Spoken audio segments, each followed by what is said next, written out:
Election day in 1920, millions of American women exercised their right to vote. As I stand outside of this polling center for the 2016 election, I can't help but think it took activists and reformers nearly 100 years to win that right for women.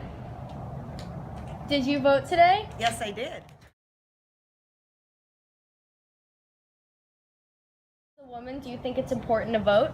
I think it's important to participate in the decisions of our country. After all, the people in this country have done for us to have representation and suffrage. It's ridiculous only half the people show up to vote these days.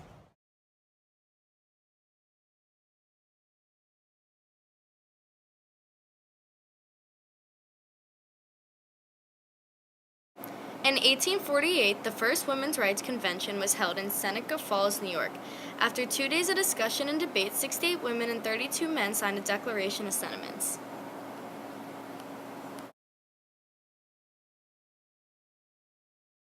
In 1890, the National American Women's Suffrage Association was formed.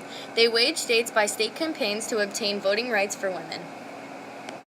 Do you believe in women's suffrage? No, women should never suffer. You would be surprised how many people don't know what that is. Women's suffrage is the right of women to vote in elections. Are you more likely to vote for a man or a woman?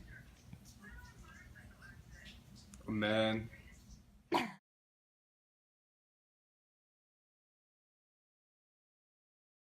What is your age and what political party do you support? I'm 19 years old and I support the Republican Party. Let's look at this from a statistics standpoint. So according to this, as a man who is 19 years old, you would be most likely to vote for a woman by 22%. As a Republican man, you would be more likely to vote for a woman by 15%. By 1919, the Federal Women's Suffrage Amendment, originally written by Susan B. Anthony and introduced in Congress in 1878, is passed by the House of Representatives and the Senate. It is then sent to the states for ratification. On August 26, 1920, the 19th Amendment to the Constitution was signed into law, granting women the right to vote. It took years of protesting, getting arrested,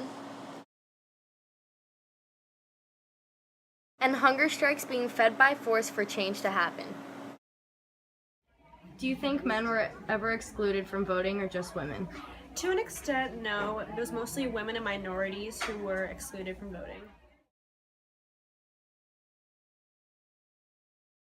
In 1789, if you rented your house to a farmer, do you think he would be allowed to vote? Why wouldn't he? He has a job, a house, and he is a man. Would it shock you if I told you that you were wrong? Definitely, I've never really heard of a man not being allowed to vote. The way the Constitution was written in 1789, in which how white men could vote, was left up to the states. In most states, you could only vote if You were a white man. and you owned property like a house or a farm or a You store. rented your house or worked on someone else's farm, then you couldn't vote. Also, the voting age was generally 21 or higher. It wasn't until the 1970s the age was reduced to 18 years old. Take a moment and think about why you feel men didn't want women to vote.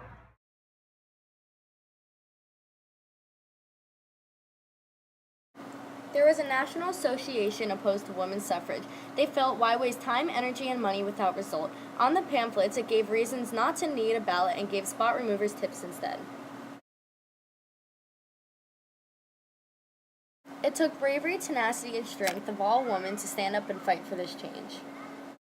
Because of this change, we can now vote freely in our country, no matter our age, gender, or race.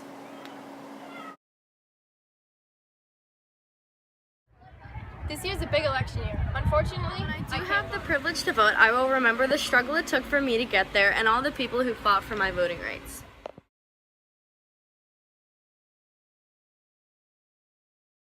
Thank you for watching this short video on women's suffrage. I hope it was informative.